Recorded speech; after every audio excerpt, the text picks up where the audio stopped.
जय हिंद। आज हम आधुनिक भारत के अंतर्गत भारत में राष्ट्रवाद का अध्ययन करेंगे।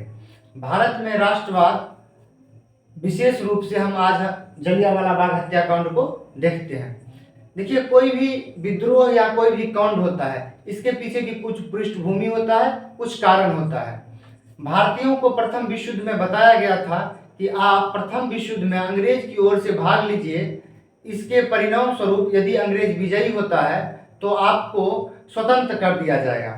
परंतु प्रथम विश्व युद्ध की समाप्ति के बाद भी भारत को उपनिवेश से मुक्त नहीं किया गया, इसलिए भारतीयों में काफी असंतोष की भावना पैदा हुई। इसी असंतोष की भावनाओं के वजह से भारत में उग्र क्रांतिकारी का लहर उठा। इस क्रांति को दबाने के लिए तत्कालीन अंग्रेज सरकार, जो कि उस समय अंग्रेज का वायसराय भारत में था, लॉर्ड चेम्सफोर्ड, उन्होंने न्यायाधीश सिडनी रॉलेट की अध्यक्षता में एक कमेटी बनाया गया और इस कमेटी को केंद्रीय विधानसभा में 21 मार्च 1919 को ने एक रिपोर्ट प्रस्तुत किया। इस रिपोर्ट में कहा गया, एक विशेष न्यायालय की गठन की बात की गई। इस न्यायालय के अंतर्गत बिना साक्ष्य या किसी व्यक्ति को शक के आधार पर गिरफ्तार किया जा सकता था और गिरफ्तार कर उस बिना मुकदमा चलाए 2 वर्ष तक जेल में रखा जा सकता था। चूंकि इस कमेटी के अध्यक्ष थे न्यायाधीश सिडनी रॉलेट, इसलिए इस एक्ट को रॉलेट एक्ट कहा जाता है। इस एक्ट का पूरा नाम क्रांतिकारी एवं अराजकता अधिनियम 1919 है। ये प्रश्न आईएएस में के प्री में पूछा गया था। वर्तमान में इस प्रश्न की व्याख्या बिहार बुक के SCERT पेज नंबर 74 में दे रखा है। तो रुकिए, इस अधिनियम में यदि आप पे कोई मुकदमा होता था तो आप इस अधिनियम के अंतर्गत उस मुकदमों की कहीं अपील नहीं कर सकते थे। जैसे सुप्रीम कोर्ट, हाई कोर्ट, ये सब किसी भी जगह पे अपील नहीं कर सकते थे। यदि आप पे रॉलेट एक्ट की धारा लागू हो जाता है, आप पे रॉलेट एक्ट की धारा लगा दिया जाता है, तो आप वकील नहीं रख सकते थे और आप अपने सफाई में, अपने बचाव के लिए इसमें कोई दलील नहीं दे सकते थे। इसीलिए इस कानून को बिना वकील, बिना दलील, बिना अपील का कानून कहा गया। इस कानून का भारत में काफी व्यापक पैमानों पर विरोध हुआ। इस कानून को काला कानून कह के इसका विरोध किया गया। महात्मा गांधी ने रॉलेट एक्ट को शैतान की करतूत कहकर इस कानून का विरोध जताया। रॉलेट एक्ट के विरोध में रॉलेट सत्याग्रह किया गया। सबसे पहले हम समझते हैं कि सत्याग्रह क्या होता है। सत्याग्रह का अर्थ होता है सत्य और अहिंसा से उत्पन्न बल। सत्याग्रह को हम एक एग्जांपल से समझते हैं। आप लोग रामायण देखे होंगे, उसमें जब श्री राम समुद्र से रास्ता मांगते हैं, वो 3 दिन क्या होते हैं, समुद्र के किनारे बैठ के और उनका प्रार्थना करते हैं, याचना करते हैं, ठीक ना, कि रास्ता दे दे। तो सत्याग्रह का भी मतलब यही है कि किसी सत्य को मानकर उसके लिए आग्रह करना, यही क्या कहलाता है, सत्याग्रह। और चूंकि रॉलेट एक्ट के लिए सत्याग्रह किया जा रहा था, इस सत्याग्रह को रॉलेट सत्याग्रह के नाम से भी जाना जाता है। इस सत्याग्रह में महात्मा गांधी कोशिश किए कि सभी देश के नागरिकों को एकजुट करके एक आंदोलन के लिए प्रेरित किया जाए, देशव्यापी आंदोलन के लिए। चूंकि महात्मा गांधी इस आंदोलन को लीड कर रहे थे, इसीलिए उन्होंने सत्याग्रह का मार्ग चुना। सत्याग्रह का मार्ग चुनने का महात्मा गांधी का एक कारण और भी था। जब वो साउथ अफ्रीका से लौटे तो इन्होंने भारत में किसानों के हित के लिए सत्याग्रह किया। चंपारण सत्याग्रह, अहमदाबाद मिल मजदूर के लिए, उसके बाद खेड़ा सत्याग्रह, ये सब महात्मा गांधी की कुछ सफल सत्याग्रह थी। इसीलिए उन्होंने सत्याग्रह का मार्ग अपनाया और इन्होंने रॉलेट एक्ट के विरोध में 6 अप्रैल 1919 को अपमान व याचिका दिवस के रूप में मनाने का निर्णय लिया और 6 अप्रैल को इन्होंने घोषणा किया कि अब हमको क्या करना है, सत्याग्रह करना है। इस सत्याग्रह ठीक ठाक चल रहा था, इस कानून का विरोध हो रहा था, लेकिन इस कानून के विरोध में कुछ जगह पर हिंसा हुई, जैसे मुंबई, कलकत्ता, दिल्ली, अहमदाबाद, इन जगहों पर कुछ हिंसा हुआ। परंतु हिंसा का प्रमुख केंद्र, या कहा जाए इस आंदोलन का प्रमुख केंद्र पंजाब, लाहौर और पंजाब के अमृतसर इसका मुख्य केंद्र बन गया, सेंटर। इसका विरोध कर रहे सैफुद्दीन किचलू और डॉक्टर सत्यपाल को 9 अप्रैल को गिरफ्तार किया गया।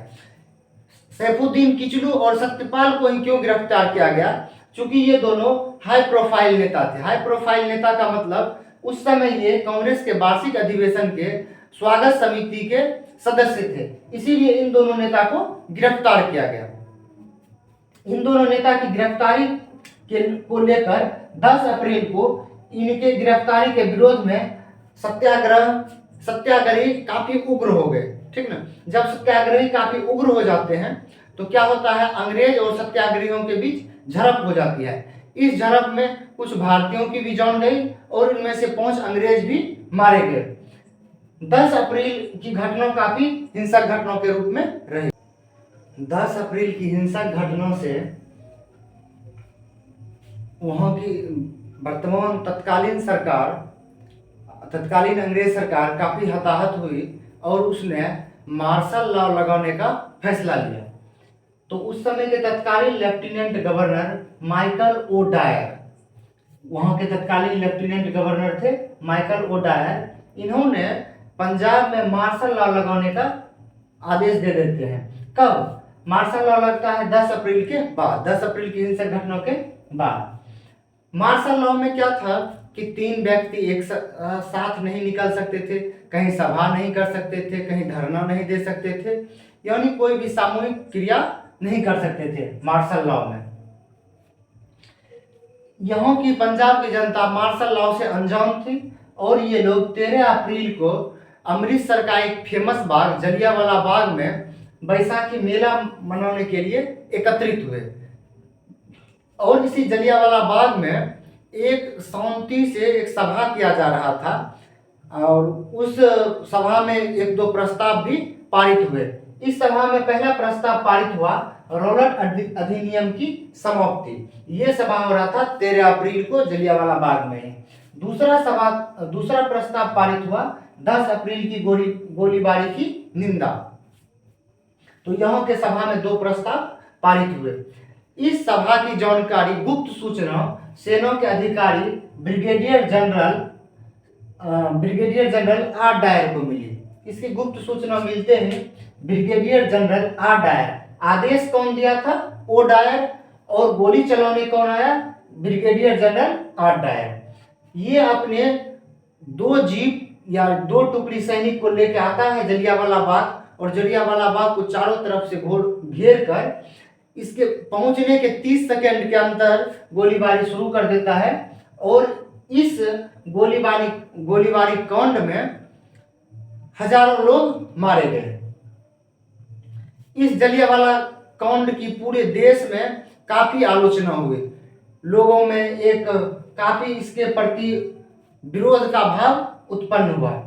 इसके विरोध में रविंद्रनाथ टैगोर नाइटहुड की उपाधि त्याग देते हैं। अच्छा, इनको नाइटहुड का उपाधि दिया कौन था? इनको नाइटहुड का उपाधि भी यही अंग्रेज में चट्टा दिया था इसको। ठीक, शंकर नायर वायसराय की कार्यकारिणी परिषद से इस्तीफा दे देते हैं। इन्होंने बोला कि हम कोई वायसराय नहीं, वायरस हो गया है, इसके कार्यकारिणी कमेटी में हमको नहीं रहना है। स्वामी श्रद्धानंद, इन्होंने लगान न देने का आंदोलन चलाया। स्वामी श्रद्धानंद लगान नहीं देने का आंदोलन चलाया। तो इस तरह से इस जलियांवाला बाग हत्याकांड का काफी विरोध हुआ और इस विरोध में जगह जगह हिंसक घटनाएं होने लगी। कहीं पे दंगा, कहीं पे मारपीट अंग्रेजों के विरुद्ध काफी। और इस समय तक मार्शल लॉ लागू था, ये नहीं कि जलियांवाला बाग हत्याकांड हो गया उसके बाद मार्शल लॉ समाप्त कर दिया। मार्शल लॉ लागू था। यदि कहीं 2-3 व्यक्ति अंग्रेज को दिख जाते, उसको नाव केवल घसीट के चलना होता था जलियांवाला बाग हत्याकांड के बाद। महात्मा गांधी इस हत्याकांड के बाद हिंसक प्रतिरोध को देखते हुए उन्होंने इस सत्याग्रह, रौलट सत्याग्रह को वापस लेने की बात करते हैं और 18 अप्रैल 1919 को रौलट सत्याग्रह वापस ले लिया जाता है। 18 अप्रैल 1919 को रौलट सत्याग्रह वापस ले लिया जाता है। महात्मा गांधी कहते हैं कि सत्याग्रह में हिंसा का कोई स्थान नहीं है, इसीलिए इस सत्याग्रह को वापस लिया जाता है। जलियांवाला बाग हत्याकांड के बाद जब देश के विभिन्न इलाकों में हिंसा बढ़ने लगी तो हिंसा को रोकने के लिए सरकार ने एक आयोग का गठन किया। तत्कालीन अंग्रेजी सरकार ने एक आयोग का गठन किया और इस आयोग का गठन 14 अक्टूबर 1919 ईस्वी को हुई। इस आयोग को डिसऑर्डर इंक्वायरी कमेटी कहा गया और इस आयोग का गठन करने के लिए या इस आयोग की जांच करने के लिए जांच का आदेश दिया एडविन मॉन्टेग्यू ने, जो तत्कालीन भारत सचिव थे। कौन? Edwin Montagu. और इन्होंने एक कमेटी बनाई जिसको हम लोग हंटर कमेटी के नाम से जानते हैं या हंटर आयोग। चूंकि इसके अध्यक्ष थे विलियम हंटर, इसीलिए इस कानून को प्रसिद्धि हंटर आयोग के नाम से मिली। इसमें 8 सदस्य थे, 5 अंग्रेज थे और 3 भारतीय सदस्य थे। यह अपने रिपोर्ट में मृतकों की संख्या 379 बताती है। और क्या होता है कि जब इस पे दोनों पे जनरल डायर पे, जनरल ओ डायर पे और जनरल आर डायर पर कमेटी जांच करती है तो जनरल ओ डायर कहता है हम तो सिर्फ मार्शल लॉ लागू किए थे, ये चोट्टा का है गोली चला दिया। और आर डायर कहता था कि हमको तो आदेश मिला कि 3 से ज़्यादा लोग एकत्रित नहीं हो और क्या हो स्थिति सामान्य करना था, तो हम इसलिए गोली चला दिए। तो दोनों एक दूसरे पर आरोप प्रत्यारोप कर रहा था। चूंकि देखिए ये इसमें बात क्या हो गया जांच में कि दूध की रखवाली बिल्ली को मिल गया, गोली कौन चलाया? अंग्रेज, आदेश कौन दिया? अंग्रेज, और उसका जांच भी कौन कर रहा है? अंग्रेज। ठीक ना? तो ये क्या करते हैं कि इस आयोग ने इसके कार्यों की निंदा करता है। ये जो कार्य है ये मानवीय कार्य नहीं है, इसके कार्यों की निंदा करती है। परंतु क्या करती है सरकार? अधिकारियों की सुरक्षा के लिए एक इंडेमनिटी एक्ट लाकर अपने सभी उसमें संलिप्त अधिकारियों को बचा लेती है।